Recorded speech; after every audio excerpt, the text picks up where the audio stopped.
Hi, இன்றைக்கி Monday evening. இன்றைக்கி என்ன ஸ்நாக்ஸ் ரெடி பண்ணுறதுன்னு பார்க்கலாம். எல்லோரும் வீட்டில் வடை கேட்டிருந்தாங்க. அதனால் உளுந்து ஊற வச்சு அரைச்சி வச்சுருக்கேன்.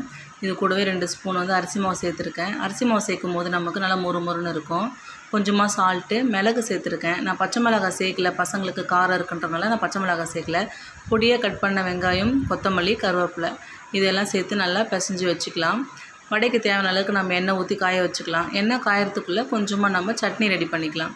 அதுக்கு கொஞ்சமாக தேங்காய், பொட்டுக்கடலை, இஞ்சி, பச்சை மிளகாய், உப்பு சேர்த்து நம்ம சட்னி அரைச்சிக்கலாம். அரைச்ச சட்னிக்கு நம்ம தாளிக்க 2 ஸ்பூன் எண்ணெய் ஊற்றிட்டு கடுகு, ஜீரகம், கருவேப்பிலை போட்டு தாளிச்சிக்கலாம்.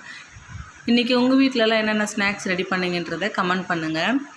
நல்லா எண்ணெய் காஞ்சிருச்சு. எண்ணெய் காஞ்சி தான் நம்ம வடையை போட்டு எடுத்துக்கலாம். நல்லா மொறுன்னு வடை ரெடி ஆயிடுச்சு. கூடவே டீயும் நான் ரெடி பண்ணிட்டேன். டீ, வடை, சட்னி சூப்பர் காம்பினேஷன். நீங்களும் ட்ரை பண்ணி பாருங்கள். பாய்.